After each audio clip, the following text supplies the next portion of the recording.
j'essaye de rester concentré sur ce que je fais, Mais c'est-à-dire uniquement de la numérologie. oui. Ceci dit, c'est vrai que l'astrologie m'intéresserait beaucoup aussi, dans le sens où je trouve qu'il y a quand même vraiment beaucoup de points communs, qu'il peut y avoir aussi des... sont un peu sœurs cousines, je vais dire, la numérologie et l'astrologie. C'est pour ça que Elles ont à apprendre l'une de l'autre, parce que l'astrologie peut apprendre la numérologie une certaine simplicité dans le développement, dans le discours. L'astrologie est souvent très confuse, donc elle n'est pas claire dans son propos. Et en revanche, la numérologie, évidemment, n'est pas fondée sur une réalité cosmique, si vous voulez. comme vous dites, c'est peut-être plus terre à terre. C'est fondé sur des chiffres, mais les astrologues, c'est des gens qui aiment bien se référer à quelque chose de visible, de concret, de naturel. Alors que le numérologue, lui, il est quand même dans le discours, dans le virtuel, dans le nombre. Le nombre, je préfère, vous avez dit le chiffre au démarrage, mais en numérologie, on parle seulement de nombre, c'est-à-dire nos ombres, la face cachée de la Lune qui existe, même si on ne la voit pas. Donc les nombres sont des révélateurs, sont aussi par définition des symboles, qui étaient, paraît-il, je n'étais pas présent, mais ils étaient certainement présents avant les lettres, avant l'alphabet et avant la manière de pouvoir écrire pour pouvoir communiquer. Et on voit aujourd'hui que l'évolution de la communication dans l'écrit, elle est de plus en plus allégée, affinée, ça finit qu'on ne comprend plus rien du tout. Voilà. Alors que les nombres qui étaient présents bien avant les lettres avaient un sens, un symbole et une précision extrême. Donc les nombres parlent par eux-mêmes. Ensuite, le boulot du numérologue, c'est de savoir faire les calculs, c'est pas compliqué, tout le monde peut le faire. Ensuite, peut-être la chose la plus délicate, c'est d'arriver à interpréter les nombres obtenus après les calculs faits et de savoir les interpréter avec des mots simples, communs. Et pour mon cas personnel, je parle toujours de numérologie du présent. Je ne fais pas une numérologie du passé, ce que j'appelle, je ne sais pas si c'est le nom exact, mais une numérologie karmique qui nous dit d'où on vient, ce qu'on avait fait, ce qu'il faudra faire. Ça, je ne sais pas le faire. Et pas non plus une numérologie du futur. C'est ce que j'allais dire. Et non plus une numérologie du futur qui dit qu'il ne faut pas faire ci parce qu'elle arrivera ci, parce qu'elle arrivera ça. Je fais une numérologie du présent. Je présente aux gens qui veulent bien venir ici au salon découvrir la numérologie par le biais d'un thème découverte. Je fais le calcul de 4 nombres et je les fais les calculs devant la personne. Ensuite, je fais l'interprétation. Ceci dit, à chaque fois que je fais l'interprétation, avant de commencer l'interprétation, je dis aux gens, je ne suis ni voyant ni donneur de leçons. Tous les nombres qui apparaissent dans les calculs que je viens de faire devant vous sont des indicateurs que je vais vous transmettre. Ensuite, vous en faites ce que vous voulez. Je ne suis pas là pour vous dire qu'il faut faire ou pas faire. Je suis simplement là pour vous dire, là, il y a un panneau indicateur qui donne ça. Un peu plus loin, il y a un panneau indicateur qui donne autre chose. Pour faire très simple, quand je commence à faire un thème découverte comme ici, sur le salon, j'explique aux gens que je fabrique en 3 parties. Première partie, je présente la numérologie, où j'échange avec la personne ce qu'elle connaît. Ensuite, je fais mes calculs, c'est la deuxième phase. Et la troisième phase, je fais l'interprétation des nombres que j'ai obtenus. À aucun moment, je dis aux gens, il va falloir faire ci, il va falloir faire ça. Pourquoi? Parce que dès le démarrage, dans la première partie, je dis aux gens, je fais la métaphore de la numérologie avec la conduite en voiture. Quand on conduit une voiture, si on respecte les panneaux qui sont sur le bord de la route, c'est confortable, rassurant et normal. Un feu vert, on passe, un feu rouge, on s'arrête. La numérologie, c'est la même chose, celle que je pratique. À partir du moment où on a défini le chemin de vie, mon job de numérologue, par le biais des calculs, c'est expliquer aux gens, à tel endroit vous avez un panneau qui vous dit ça, à tel endroit il y a ce panneau qui dit ça, et les panneaux sont les nombres qui apparaissent dans le calcul du thème que je fais. Donc on va quand même parler du futur quelque part. Puisqu'on a des choses qui sont plus ou moins, il y a des rendez-vous, il y a des étapes qui sont à franchir. Donc ces panneaux, c'est quand même quelque chose qui va... Parce que le présent, c'est évanescent, le présent, c'est à l'instant même. Mais donc vous êtes quand même obligé de voir à la fois un peu sur le passé et sur le futur, de toute façon. Alors sur le passé, oui, parce qu'il y a celui qui est écrit depuis notre date de naissance, qui apparaît, sur lequel on peut se référer. Peut-être avec la numérologie que j'appelle karmique, voir les choses avant. Je ne sais pas, parce que je ne vais pas en parler, je ne sais pas. Par contre, dans ce qui est dans le futur, oui, éventuellement, on peut le voir, parce que les nombres, comme vous le dites, sont récurrents. Et donc, comme ils sont récurrents, après le 1, le 2... On retrouve des mêmes périodes voilà. au cours de sa vie. Des indications que l'on peut donner aux personnes, sauf que pour tout vous dire, c'est le domaine dans lequel je suis le moins à l'aise, c'est le domaine que j'aborde le moins possible. Mais comme vous disiez, monsieur Drouillet, si une personne va entrer dans sous un certain nombre, on peut lui dire qu'elle l'a déjà rencontré auparavant. Voilà. Donc ça va quand même lui référer. Elle va dire, tiens, ça va ressembler un petit peu à ce que j'ai vécu il y a tant d'années. Exactement. Voilà. Donc là, on va avoir un contact avec le passé. On va avoir un contact avec parce que le passé et le présent, c'est toujours, comme c'est structuré, il y a toujours des éléments qui ont existé, qui existent et qui existeront. Ça va revenir, forcément. Donc de toute façon, vous ne pouvez pas échapper à cette... Il y a des choses auxquelles on ne peut pas échapper. Ceci dit, les choses auxquelles on ne peut pas échapper, parfois elles nous sont favorables. Et dans ces cas-là, on est heureux. Par contre, si elles nous sont défavorables, on en est malheureux. Ceci dit, si le numérologue explique à la personne, vous êtes dans ce même contexte qu'il y a 9 ans, par exemple, je vous l'indique, s'il y a 9 ans, ça s'est mal passé, cette année, vous êtes au courant. Donc peut-être pouvez-vous faire ce qu'il faut pour que ça aille mieux. Mais enfin, on avertit les gens, hein, c'est ça. C'est une discipline qui manque beaucoup dans ce salon. C'est pour ça que je dis que c'est du mérite. Dans ce salon, il y a très peu de gens qui ont des méthodes, des techniques pour parler du temps. Hein. La plupart de tous ces coachs qui viennent ici, le temps, c'est vous qui l'avez inventé. En fait. On dit, voilà, j'ai décidé que dans 6 mois, je ferai ceci. Donc, on ne tient pas compte d'aucune réalité numérologique, astrologique ou autre. Moi, je vous montre mes 2 outils. Mon crayon, ma gomme et mon cahier de brouillon. Voilà, c'est ça. Je n'ai pas d'outil informatique. J'ai rencontré certaines personnes qui m'ont dit « Denis, tu devrais acheter le logiciel machin qui va te permettre de faire les calculs rapidement. » Eh oui. Eh ben non. Denis ne veut pas de ça parce que je suis un ancien artisan. J'ai travaillé avec mes mains pendant 40 ans. Oui. Et aujourd'hui, j'ai encore envie de travailler avec mes mains parce que c'est l'élément dont je dispose. Si je confie les calculs à une machine, j'ai l'impression que je vais perdre l'âme du numérologue qui va chercher dans les nombres en faisant. De toute façon, vous-même, votre cerveau est une machine quelque part. Voilà, puis ça me suffit. Hein, donc, comme il est, je fais. Oui, non, mais je veux dire que nous sommes nous-mêmes. Si vous c'est les machines qui nous imitent quelque part aussi. Ce sont les machines qui nous imitent. On n'a rien inventé. Ça, je suis tout à fait d'accord avec vous. Et vous étiez potier, alors potier, menuisier? Non, pas loin, pas loin. Alors, j'étais manuel, j'étais boulanger. Ah, mais c'est vrai vous faisiez des baguettes, oui, c'est ça. Oui. Je peux vous dire que je retrouve le même sentiment de plaisir à faire de la numérologie aujourd'hui que j'avais pendant 40 ans quand je faisais du pain. Parce que je vais vous donner de l'eau, de la farine, du sel et de la levure à quiconque. Il y en a qui y arriveront, d'autres qui y arriveront moins bien. J'avais tellement de passion dans ce métier-là que, merci le ciel, ça a toujours bien marché. Vous êtes devenu le premier ouvrier de France. J'ai jamais fait de concours parce que les concours me déplaisent. Ah, d'accord.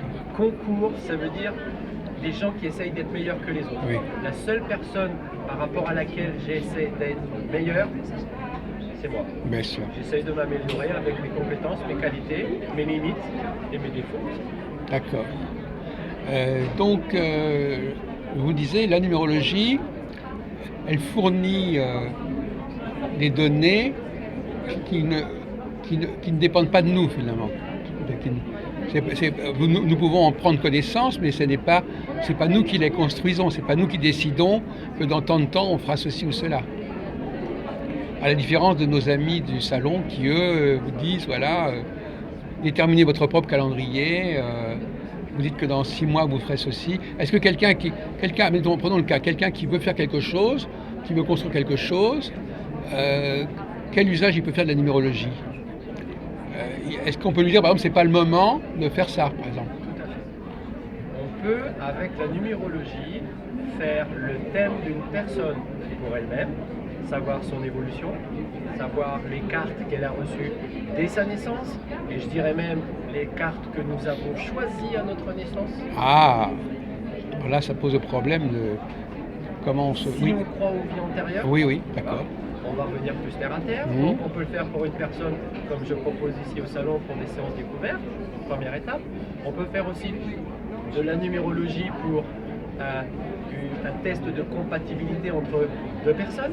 Oui. Je l'ai fait pour mon épouse et moi, je l'ai fait pour mes enfants, pour voir à quoi ça peut servir au niveau de la numérologie en interprétation pour un test de compatibilité. Mais on peut aussi le faire pour une personne dans une entreprise. Une personne et une entreprise. Ou Et alors, une personne. l'entreprise d'une personne. Est-ce que je peux mettre en route quelque chose cette année? Ou une entreprise avec une période, avec une époque, avec une année. Voilà. Est-ce que une période est propice pour la personne? Voilà, puisqu'une entreprise, elle a une identité civile, il y a un titre, il y a un nom. Et oui, on peut Elle travailler a une date de naissance. Et oui. Et donc à partir de là, on peut faire le thème numérologique d'une entreprise. Donc je rebondis sur ce que vous disiez, Monsieur Trouillet, concernant. Alors, en fin de compte, ce qui fonderait la numérologie, c'est qu'en fin de compte, cette structure de nombres, de noms c'est quelque chose quand même qui a une histoire, en fin de compte. Une histoire au-delà, enfin une histoire dans l'autre monde, je ne sais pas. Enfin, c'est le sommet de l'iceberg, c'est quelque chose qu'on a choisi soi-même quelque part. C'est ce que je pense. Je reste un humain, oui, comme l'a dit Teilhard de Chardin, qui grâce à cette petite phrase que je vais vous dire, m'a permis de faire de la numérologie parce que je suis croyant. Teilhard de Chardin a dit: nous sommes des êtres spirituels venus vivre l'aventure humaine. Ouais. Donc, est-ce que nous venons d'ailleurs avec un passé qu'on vient mettre au présent pour être utile pour un futur? J'en sais rien. Alors, il y a une tradition dans la numérologie, quelque part.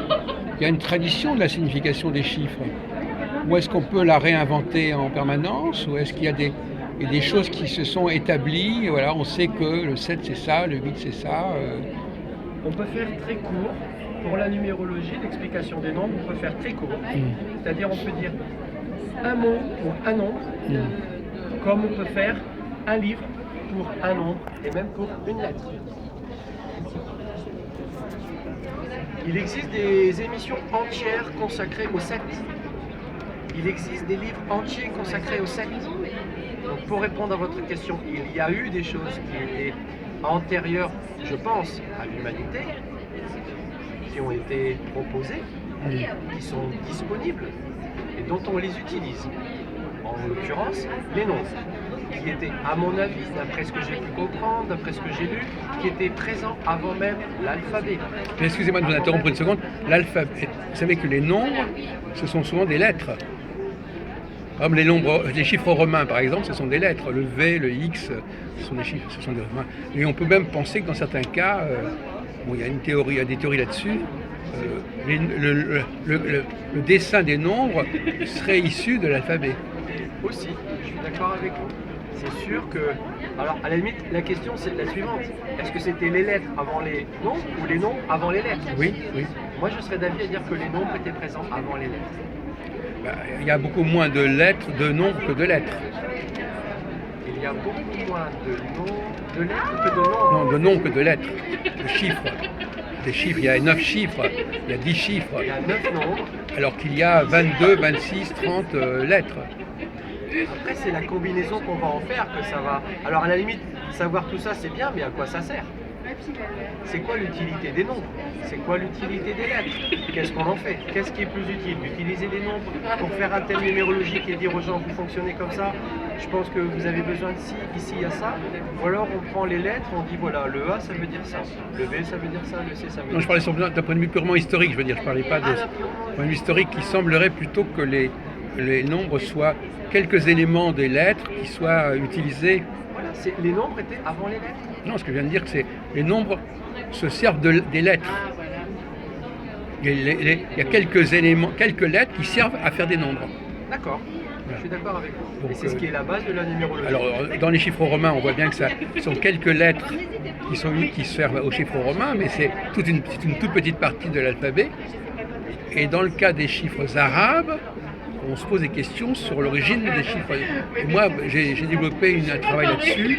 Il semblerait que ce soit extrait de l'alphabet hébraïque. Enfin bon, Mais je veux dire que c'est quand même, les lettres, quand même, on a puisé dans les lettres pour former quelques chiffres. Enfin bon, ça en passant. Est-ce qu'il y a des chiffres qui se rejoignent, par exemple?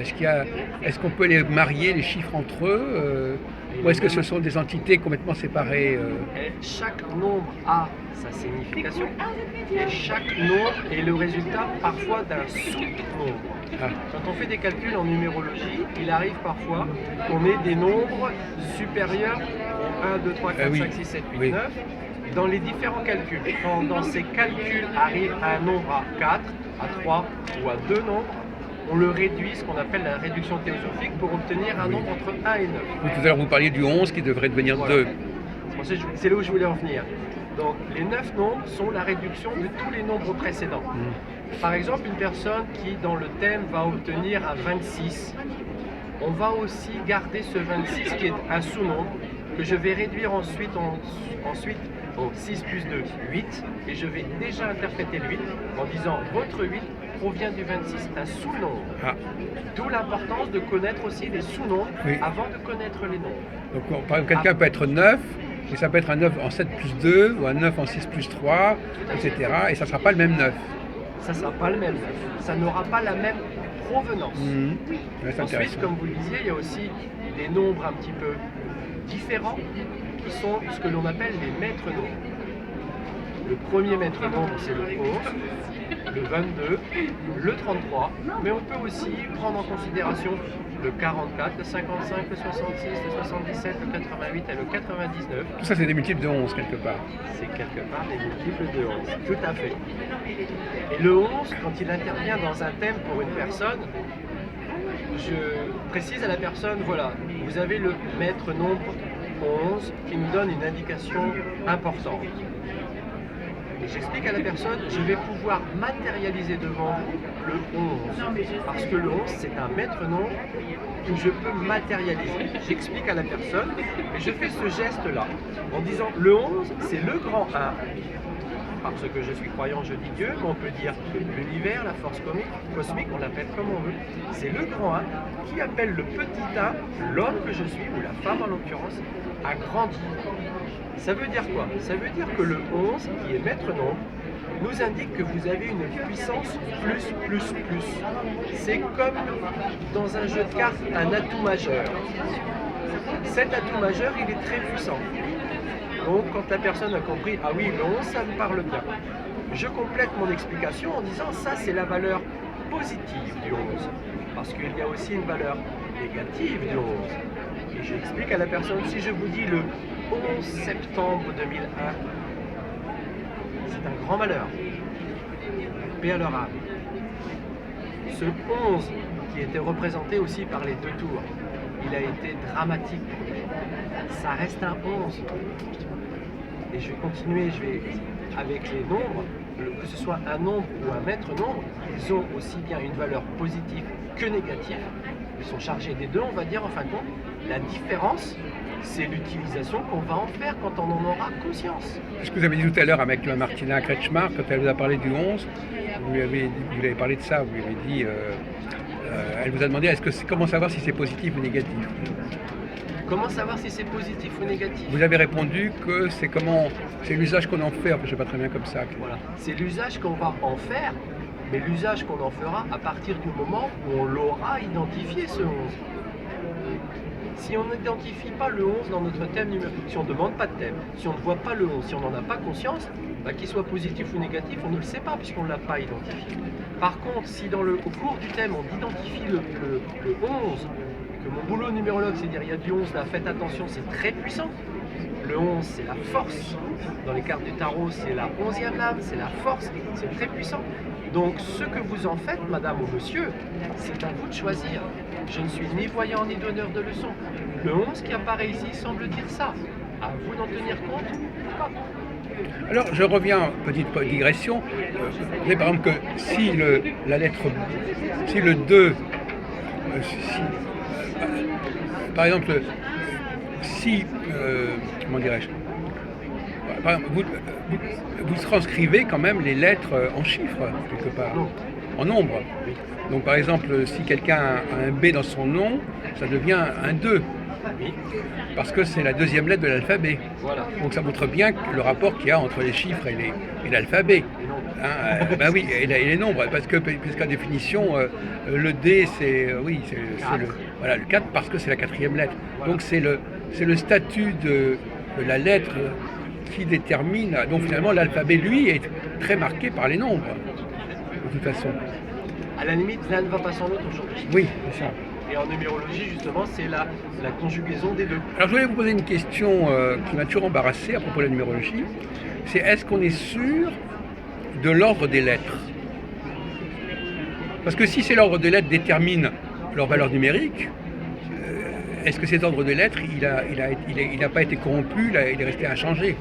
Est-ce qu'il n'y a pas eu des permutations entre les lettres, etc. Donc vous partez du principe que l'ordre des lettres que l'on a dans l'alphabet français, par exemple, il est fiable. Pour répondre à votre question, je m'y fie, je vais dire par obligation. Oui. Alors, peut-être au démarrage par obligation, mais aujourd'hui je confirme que la manière dont j'utilise la correspondance des lettres et des nombres confirme à chaque fois que je fais un thème la bonne place des lettres dans l'alphabet par rapport au nom. Parce qu'il y a quand même, vous avez probablement entendu parler du livre de la création, de Sefer Yetzira. Bon, le livre de la création est un commentaire des lettres de l'alphabet hébreu. Et en lettres simples, en lettres doubles, en lettres mères. Et par certains côtés, ce commentaire ne correspond pas exactement à l'ordre de l'alphabet hébraïque qui nous est parvenu. Donc c'est ça le problème. Donc finalement, on se pose des questions. Est-ce qu'il n'y a pas eu quelque chose qui a été modifié en cours de route? C'est la fameuse loi de la négantropie, de la thermodynamique, qui fait que les choses peuvent se transformer, peuvent se déformer, et qu'il nous revient de les restituer éventuellement, de trouver les moyens de les restituer à leur pureté originelle.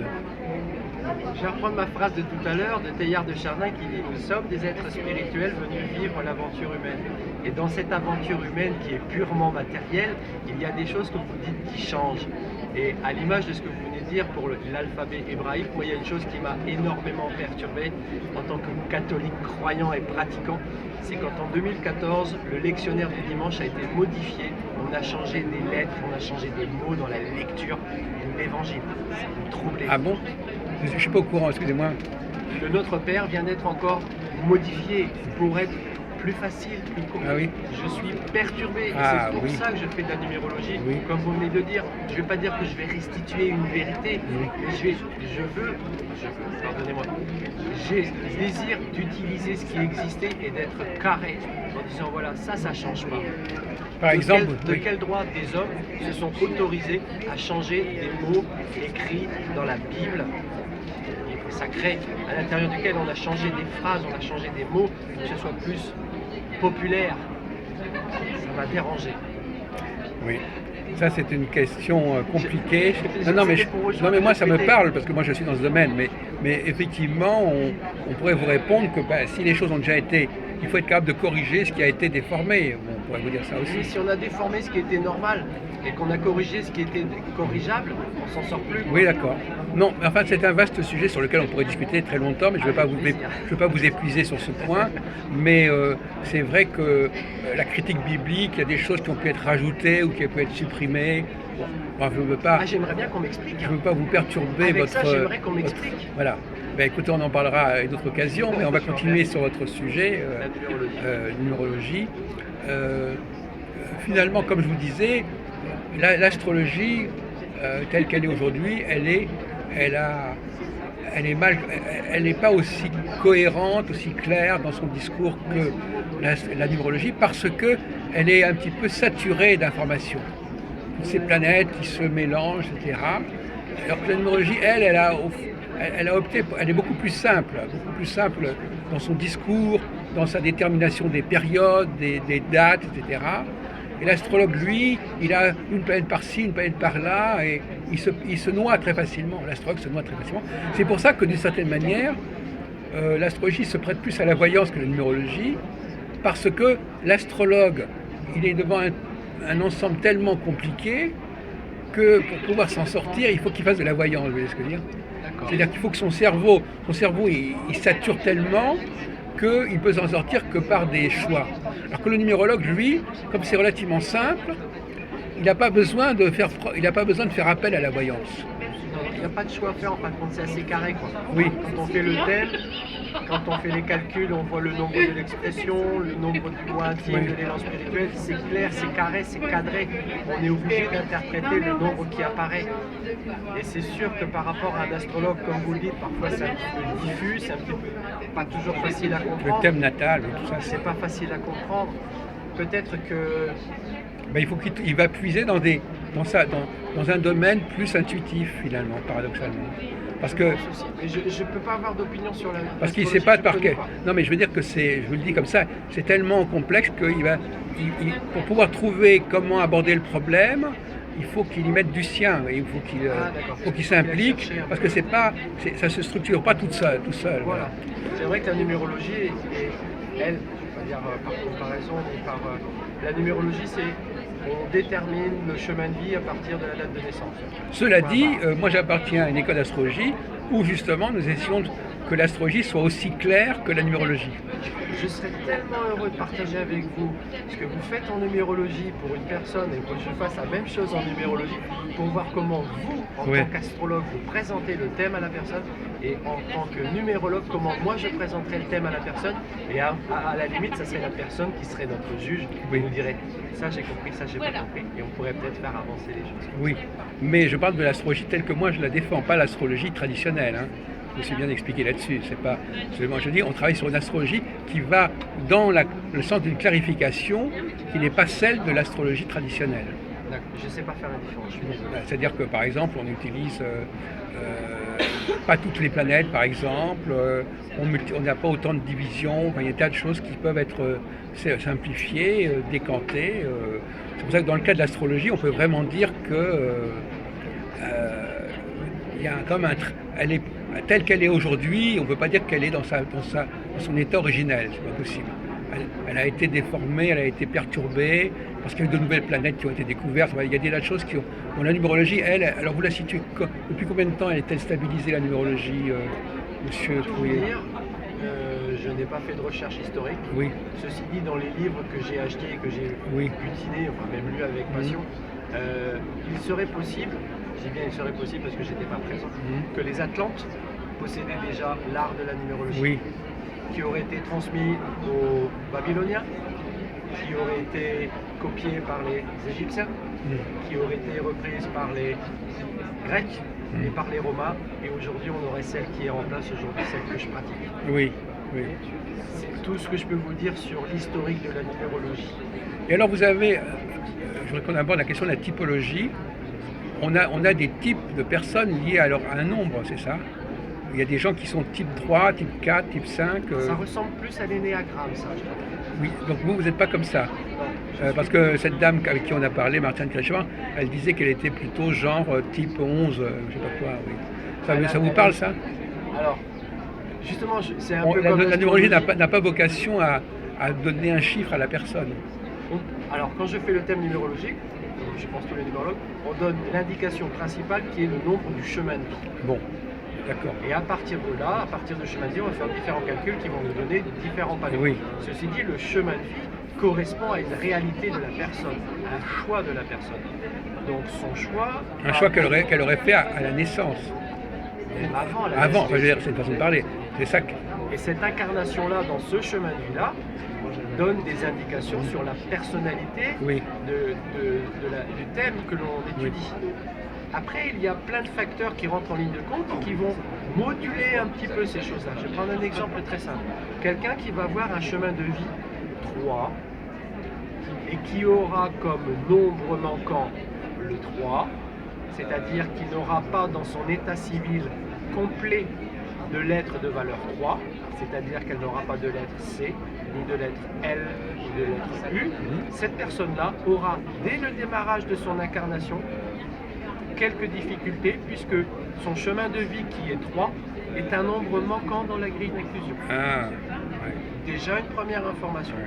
À l'opposé d'une personne qui va avoir un chemin de vie 3 et qui aura un nombre présent, qui aura une lettre de valeur 3, un C, un L ou un U dans son état civil, pour cette personne-là, le chemin de vie sera plus confortable. On a dès le démarrage une information qu'il est important de traiter.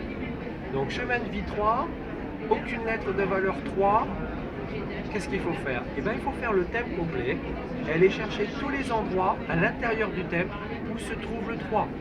Le 3, est-ce qu'il est dans le nombre de l'équilibre? Est-ce qu'il est dans le nombre de vie? Est-ce qu'il est dans le nombre de l'inconscient? Est-ce qu'il est dans le nombre de l'élan spirituel? Et là, on cherche, et à l'endroit où on va trouver le 3, on peut préciser à la personne, parce que moi je ne suis que force de proposition, je n'impose rien. Si on trouve le 3 à un endroit, je dis à la personne, vous avez un chemin de vie 3, vous n'avez aucune lettre de valeur 3. Ceci dit, dans les différents calculs, on retrouve le 3 dans l'élan spirituel. Donc, il me semble que ce 3 manquant s'affiche au niveau de l'élan spirituel, et je me permets de dire poser la question à la personne, vous en êtes où dans votre recherche ou dans votre approche de l'élan spirituel? Est-ce que je vais répondre? Alors on est vraiment dans la cuisine de la numérologie là. Pour faire la jonction avec votre ancien métier, on est dans les arcanes, dans les secrets de la fabrication, du pétrissage du thème. Ça me plaît beaucoup ce que vous dites, parce qu'en vérité c'est ça, voilà.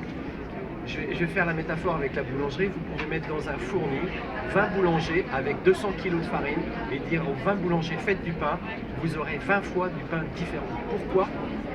On va revenir un petit peu au sujet d'ici, c'est l'intention. Mais c'est aussi ce qu'on ressent, ce qu'on va faire dedans, ce qu'on va faire avec les ingrédients. Un numérologue, je considère qu'un numérologue, c'est quelqu'un qui va savoir aussi jongler avec tous les nombres qui sont disponibles. Oui. Qu'est-ce que j'en fais? Comment je l'annonce à la personne qu'elle a un chemin de vie qui est un nombre manquant, qui peut dire éventuellement ses difficultés? Comment je fais? Est-ce que vous êtes arrivé de proposer de changer le nom de la personne? Jamais. Parce que moi je sais des gens qui ont rajouté une lettre dans leur nom ou un deuxième prénom parce qu'il manquait quelque chose justement. C'est très intéressant ce que vous dites, parce que c'est pas après qu'il faut le faire.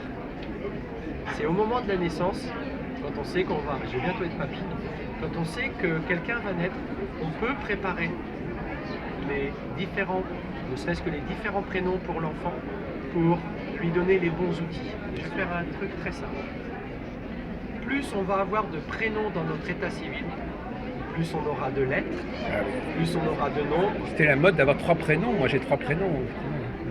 Plus on aura de noms, plus on aura de protection, de cases remplies dans la grille de l'inclusion. Il paraît qu'en Belgique, les gens vont jusqu'à 6-7 prénoms. Alors, quelqu'un qui va changer son prénom ou qui va changer une lettre de son nom, s'il a conscience, oui, s'il connaît la numérologie, il va essayer de peut-être rattraper le coup.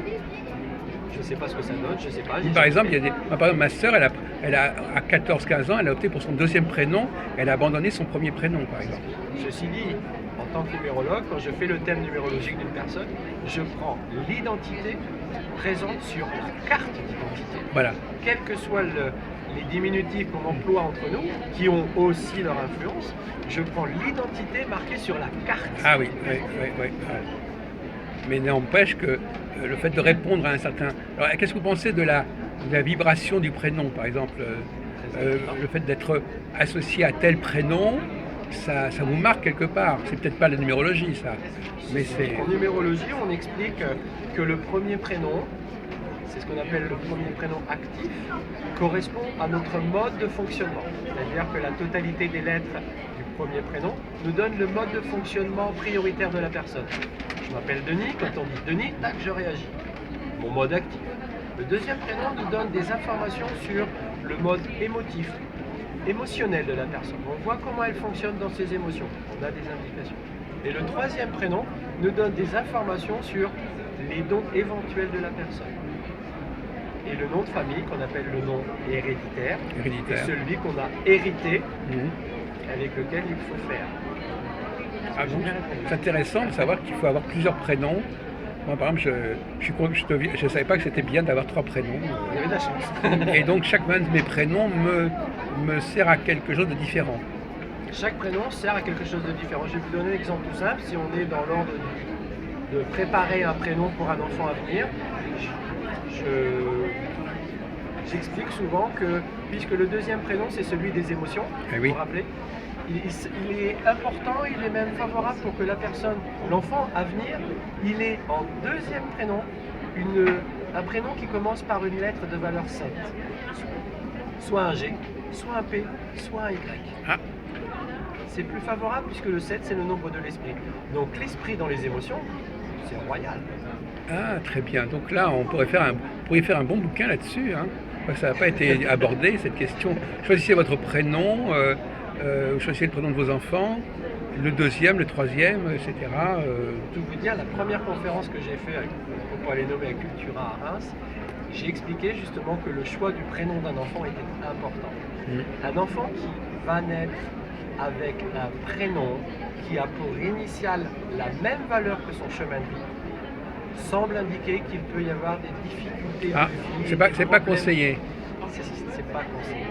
Et au moment où j'ai dit ça, il y avait dans l'assemblée une maman qui attendait un bébé et qui avait déjà un garçon et qui attendait un bébé et qui m'a dit c'est troublant votre truc parce que j'ai fait les calculs comme vous m'avez dit et c'est vrai que mon petit bonhomme il a une lettre qui correspond à son chemin de vie et c'est vrai qu'on se traîne d'hôpitaux en hôpitaux. Elle a confirmé ce que j'avais appris. Donc aujourd'hui, quand je peux l'exprimer, je dis aux gens, si vous faites le choix d'un prénom pour un enfant, veillez à deux choses, faire attention que la première lettre ne corresponde pas au chemin de vie. Oui. Ceci dit, le chemin de vie, on ne peut pas le connaître tant que la date n'est pas définie. Non. Comment on fait? Oui. Vous voulez le savoir? On attend le jour de la naissance pour... Non, plus simple que ça. On choisit deux prénoms. Oui. Et au dernier moment, on choisit un prénom avec une valeur 1 et un prénom avec une valeur 2. Pour le lendemain, le jour ou le lendemain de la naissance. Et le jour de la naissance, on fait le choix. Oui. Il est vrai que socialement, ça peut paraître délicat. Maman qui va attendre un bébé, elle va dire j'ai vu un numérologue qui m'a dit qu'il fallait que je fasse ci, que je fasse ça. Par contre, je ne sais plus comment faire, je ne sais plus comment l'appeler mon enfant. De toute manière, c'est un petit peu normal parce que vous avez conscience que vous avez accepté l'idée que le nombre de l'année de le chemin de vie et le nombre de l'initiale, s'ils étaient équivalents, pouvaient poser des problèmes. Déjà, félicitations. Après, si vous voulez vraiment savoir comment on fait, vous choisissez deux prénoms et vous dites à vos copines, quand ils vous disent comment tu vas l'appeler ton petit loulou, vous pouvez dire à vos copines. Ça va dépendre. Non, c'est pas ça va dépendre. Tu sais, avec mon chéri, on sait pas trop comment on va l'appeler. Si on va l'appeler Pierre, P, ou Damien, 4. On sait pas trop, on hésite. Et ça permet de garder votre intimité. Ça, Et le jour de la naissance, s'il a un chemin de vie 7, en faisant le calcul, on prend pas le P et on prend le D. On peut. Oui, absolument. Mais ça vous gêne qu'on puisse... Pour vous, c'est pas possible de changer de prénom ou d'inverser ses prénoms Non, ça ne me gêne parce que ça n'est pas... C'est pas dans le plan divin, enfin, c'est pas quelque chose qui n'est... Ce serait un peu triché. C'est peut-être un peu triché. Ceci dit, je vous dis, quand je fais le thème, je prends l'état civil de la carte d'identité. Oui. Après, dans la vie de tous les jours, s'il y a un surnom ou un changement de nom... Et puis alors, les femmes qui se marient, est-ce qu'elles changent de nom, alors, finalement? Je prends toujours le nom héréditaire, celui hérité. Pas celui de l'époux. Pas celui de l'époux, parce qu'elle ne l'a pas choisi avant son incarnation. Elle l'a épousé.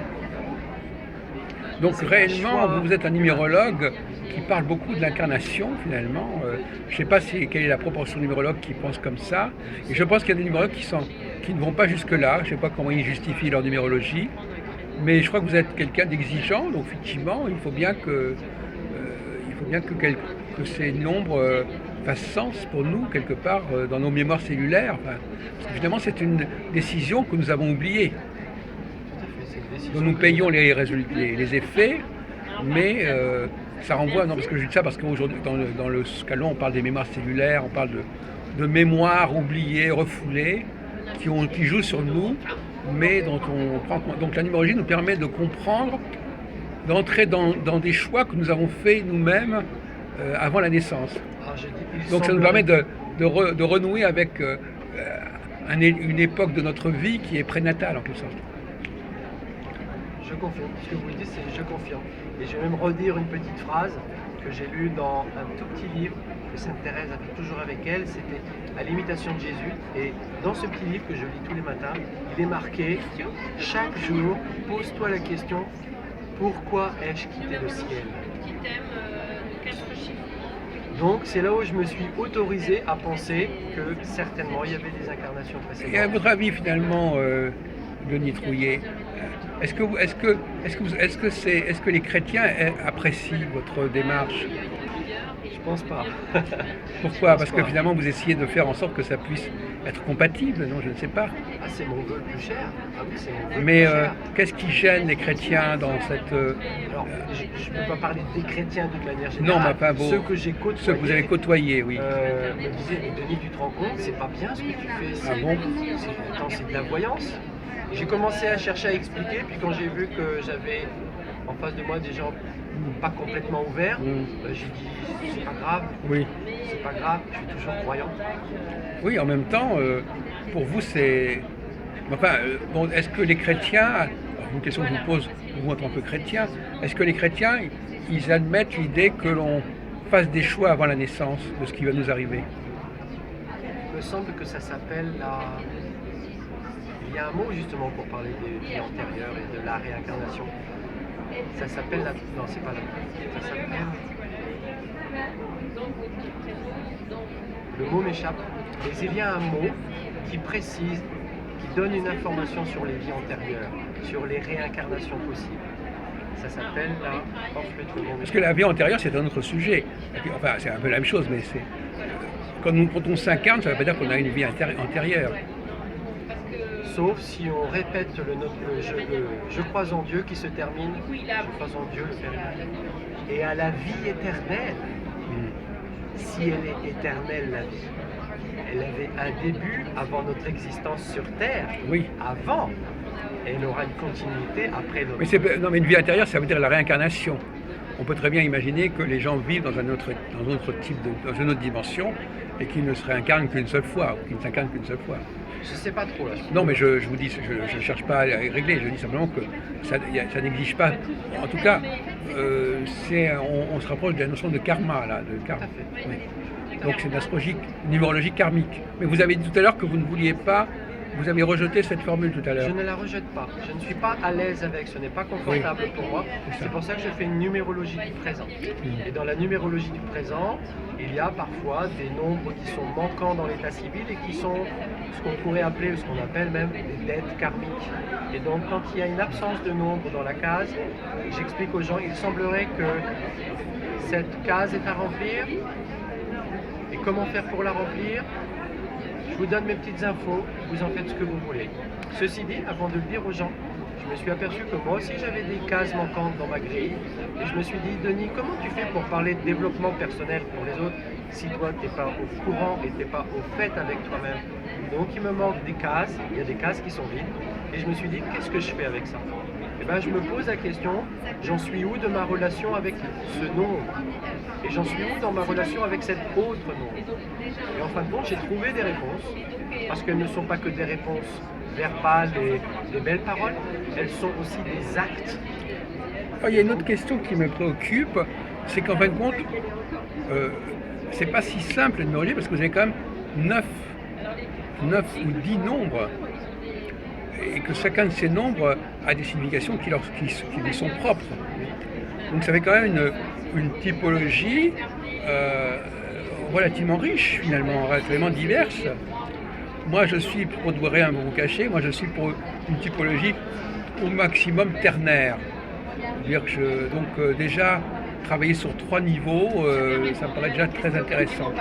Et je suis un petit peu allergique à l'idée, alors déjà les 12 signes zodiacaux, moi ça me paraît déjà effrayant, les 10 planètes aussi. Et est-ce qu'on peut imaginer une numérologie qui puisse être réduite à 3 nombres, par exemple?